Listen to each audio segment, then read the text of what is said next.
EP. ജയരാജന്റെ ആത്മകഥാ വിവാദത്തിൽ പോലീസിന്റെ പുനരന്വേഷണം പാതിവഴിയിൽ. വീണ്ടും മൊഴിയെടുക്കുന്നതടക്കമുള്ള നടപടികൾ രാഷ്ട്രീയ വിവാദങ്ങൾക്ക് കാരണമാകുന്നതിനാലാണ് മെല്ലെപ്പോക്ക്.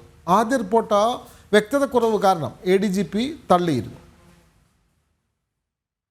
ഇ.പി. ജയരാജന്റെ ആത്മകഥ എന്ന പേരിൽ പുറത്തുവന്ന ഭാഗങ്ങളെക്കുറിച്ച് കേസെടുക്കാതെയുള്ള അന്വേഷണമാണ് പോലീസ് നടത്തുന്നത്. ആത്മകഥാ ചോർച്ചയിൽ ഗൂഢാലോചന ആരോപിച്ചുള്ള ജയരാജന്റെ പരാതിയിൽ കോട്ടയം SP സമർപ്പിച്ച അവ്യക്തമായ പ്രാഥമിക അന്വേഷണ റിപ്പോർട്ട് നേരത്തെ ADGP മനോജ് എബ്രഹാം തള്ളിയിരുന്നു. ഇ.പി. ജയരാജന്റെ മൊഴികളിലടക്കം വ്യക്തതക്കുറവുണ്ടെന്ന് കാട്ടിയായിരുന്നു നടപടി. ആരെയും കുറ്റപ്പെടുത്താതെയുള്ള റിപ്പോർട്ടിൽ ഏതെങ്കിലും തരത്തിലുള്ള അന്വേഷണ ശുപാർശകളും ഉണ്ടായിരുന്നില്ലെന്നതും റിപ്പോർട്ട് തള്ളാൻ കാരണമായി. വീണ്ടും അന്വേഷിച്ച റിപ്പോർട്ട് നൽകാനും നിർദ്ദേശം നൽകിയിരുന്നു. എന്നാൽ പുനരന്വേഷണം ഏതാണ്ട് നിലച്ച മട്ടാണ്. വീണ്ടും റിപ്പോർട്ട് നൽകണമെങ്കിൽ ഇ.പി. ജയരാജന്റേതടക്കമുള്ള മൊഴികൾ പുതിയതായി രേഖപ്പെടുത്തേണ്ടതുണ്ട്. ഇ.പി. ജയരാജന്റെ ആത്മകഥ എഴുതിയതാര്, പുറത്തുവന്ന ഭാഗങ്ങൾ യഥാർത്ഥ പുസ്തകത്തിന്റെ ഭാഗമാണോ, ചോർത്തിയതാര്, ചോർത്തലാർക്ക് ഗുണം ചെയ്യും, DC-യുമായി ധാരണാപത്രമുണ്ടായിരുന്നു തുടങ്ങിയ ഒട്ടേറെ കാര്യങ്ങളിൽ വ്യക്തത വരുത്തേണ്ടിയും വരും.